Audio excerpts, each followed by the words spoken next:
انا ارشح المنتخب الياباني، عنده عناصر فتاكه. بالنسبه للمنتخب المغربي ايضا دائما ما يضم عناصر في مستوى عالي، دائما ما ينافس على الكؤوس. عنده منتخب قوي جدا، خاصه المنتخب الياباني. نعرفوا الاداء تاعو في طيله المواسم الاخيره. شفناه محمد منتخب لي دائما ما يدافع ويلعب عبر المرتدات، يسجل للمهاجمين خاصة للاعبي الأروقة، وراح تكون مباراة كبيرة بين منتخبين كبيرين. دور المجموعات في مباراة المنتخب الياباني أمام المنتخب المغربي. لو جابون قادرين يقتلوا الماتش امانت ريبريزون دوزيام ميطا 3 بوان راح يخليوهم بروشين ماتش يربحوه راهم في لو دوزيام تور. مالغري كو سي اون بو انتربريتي لي فيكتوار تاعهم، على بالك باللي الماتش تاع الجابون شوف لي جوار تاعهم الجوده وين يلعبوا. il a donné à beaucoup d'entraîneurs à réfléchir par rapport à l'enjeu mondial.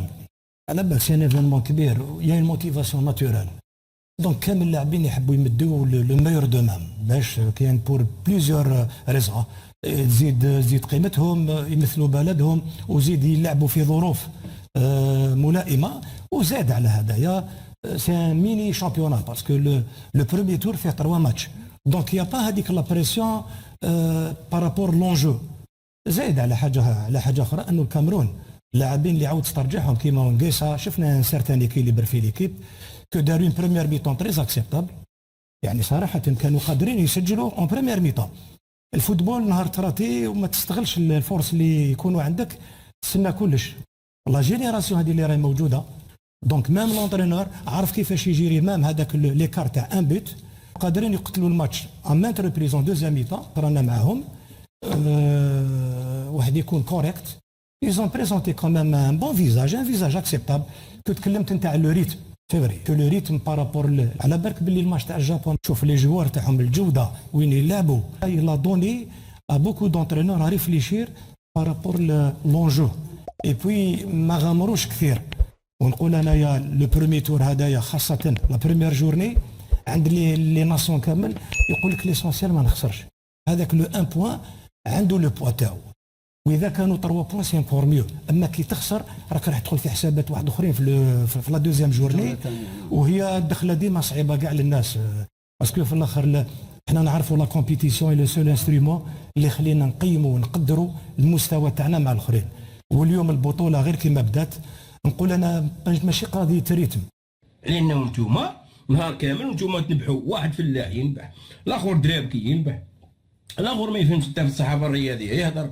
يجيبوا لك وحدين لي بلاطو ما يعرفوش حتى الملعب ديال مولاي الحسن شحال يرفد، ما عندهمش حتى لي ديتاي الملاعب شحال يرفدوا. يهضروا لك في التيكيات، يهضروا لك في كاع المجالات، الا باش يهضر لك على المجال ديال الرياضه في البلاد ولا الانديه في البلاد ولا شي حاجه ما يهضرش عليه. كلشي تهضروا عليه الا حاجه ديال البلاد ما يهضرش عليه. هذا هو المشكل، هذا هو هنا لب الموضوع. فهمتوا ولا ما فهمتوش؟ انا ما جبرت وين نروح بيكم، ما نكذبش عليك، ما عندي فين نروح بيكم. كولوا الصفاعي وتفرجوا. اليوم القشاطر ضيق في البرلمان ومازال الايام بيننا، لانه احنا نهار دايرين صحفيين ما يسواوش، دايرين صحفيين طباله. انت باش تبقى تطبل على الملال، لا لا لا لا لا، باش تضل على البطوله وتضل على الفساد البطوله والمنتخبات الشبابيه فين راها والانديه اللي كان ليها الملايين والمليارات فين راها. ما تهضروش على هالشيء.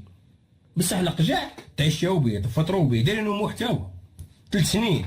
جا هو في 30 ثانيه هذيك 3 سنين كامله ردمها لكم، وهذا هو الواقع. لانه لو كان كنتوا ساكتين ودينا في سوق راسكم وماشي كل مره خارجين راه غادي تاجل كاس افريقيا، راه ما غاديش تلعب كاس افريقيا، ها هو سكتكم في 30 ثانيه. وزاد عطاكم في المؤامره ديال المقاطعه. وزاد اش دخلنا في المقاطعه، واش دخلنا في الحوايج؟ راه الشيء اللي قالوا راه كل شيء واضح وباين. جاوبوه، يلا جاوبوه. انت ما عندكش معطيات حتى ديال شي حاجه، نتوما ما عارفين حتى حاجه، نتوما غير تهجموا على الشخص كشخص، لانه عندكم اهداف ديالكم ديال التليفون ديال الاتحاديه تعيط لكم صافي خدموا الاجنده ديال الاتحاديه وديال وزير الرياضه. بصح ما تخدموش الاجنده ديال البلاد، البطوله، الرؤساء ديال الانديه اللي كاينين الملايير والمليارات، اللعابه اللي ما خالصينش، المشاكل، الانديه هذه ما نهضروش عليها. الملاعب ديال البراقي هذاك اللي الكاسو ديالو نتكال، ملاعب كاملين اللي ما عندهمش غازو. ما هذاك ماشي ما تهضروش عليه. الجمهور اللي يتكرفص مسكين باش يدخل الملعب، الجمهور اللي يتكرفص باش يدخل الملعب ما تقدروش توريو هذاك الشيء وتقولوا لا خاصنا. لا انتم صحافيين حاطينكم قابلين القجع، القجع كاركم البارح من الاخر. اليوم جيت خرج لي انا ملعب بشار وملعب قدور وملعب والو. يلا واش خرجني ملعب بشار خرج زعما رانا حتى حنا نبني واحد الملعب فين راه كاع راك ها هو راه 8 شهور كمل لك الملعب. في 8 شهور قال لك اودي دي حكايتك وروح كاع راك في 8 شهور.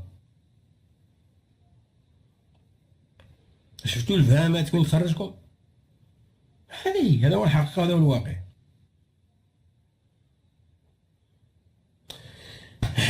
انا ما عندي فين نروح بكم. انا تخلطت عليكم وراكم تالفين وخلطها عليكم البارح. جا البرلمان حطكم كل شيء بعينيكم نتوما تفرجوا كاعكم. ما اش غادي نقول لكم، رفعت الجلسه في هذا الشيء ديالكم نتوما كاملين، لانه هنا مين يخرج مسؤول ويحط لك النقاط على الحروف ويقول لك انت واش فيك واش فيك نتوما ابواق تكذبوا على الشعب وتكذبوا صافي. اذا كان خرج بنفسه قال لكم نتوما تكذبوا على الشعب هو عنده الحق، لان نتوما ما تبغوش تعطيو الحقيقه. انت جاي القجع داير كاس افريقيا ما ندارش، الملاعب ما واجدينش، كارطونات. ها هو قال لك اودي الله يهديك، قال لك ماشي قال لك الكلاب الضاله، راه فهاد الكلاب الضاله قال لكم نتوما الكلاب الضاله. عرفتي هي الكلاب الضاله راه هانك ديريكت. وفعلا كلاب ضاله ماشي صحافيين، نتوما فايتين كلاب الضاله ليه. حط لكم كل شيء اطابق. المهم واش غادي ندير لكم، نعاودوا نباركوا الشعب المغربي بهذا الانتصار الكبير وطلعوا في راسكم وليله سعيده. يلا تصبحوا. اذا متابعينا الكرام كما شفتوا جنون الاعلام الجزائري وخرج اليوم كيقول انه يعني كيتوقع خساره المنتخب المغربي لاقل من 17 سنه ضد المنتخب الياباني، وكذلك يرشح المنتخب الياباني للفوز على المنتخب المغربي لاقل من 17 سنه، وكذلك كيتمنى اقصاء المنتخب الوطني المغربي من هذه البطوله المقامه بدوله قطر التي يعني تذكرنا بالإنجاز التاريخي اللي قدمه المنتخب الأول المغربي في الوصول لنصف نهائي كأس العالم 2022 بقطر. كذلك الإعلام الجزائري دائما كيخرج كينتقد يعني الفرق ولا المنتخبات الوطنية المغربية اللي كتشارك في البطولات العالمية كما كنشوفوا يعني ما تصدرش ليه، وكذلك ما عجبوش الحال من اللي شافوا تتويج المنتخب المغربي لأقل من 20 سنة ضد المنتخب الأرجنتيني بنهائي كأس العالم للشباب، وكذلك تتويج المغرب بهذه البطولة العالمية سنة يرشح المنتخب الياباني ضد المنتخب المغربي. اذا متابعينا الكرام بغيتكم كاملين تردوا على الاعلام الجزائري اسفل الفيديو، وبغيتكم كاملين توصلوا هذا الفيديو كما شرف لايك باش يطلع الفيديو ويشوفوا الاعلام العربي وكذلك الاعلام العالمي. شكرا لكم متابعينا الكرام على المشاهده، الى فيديو قادم ان شاء الله.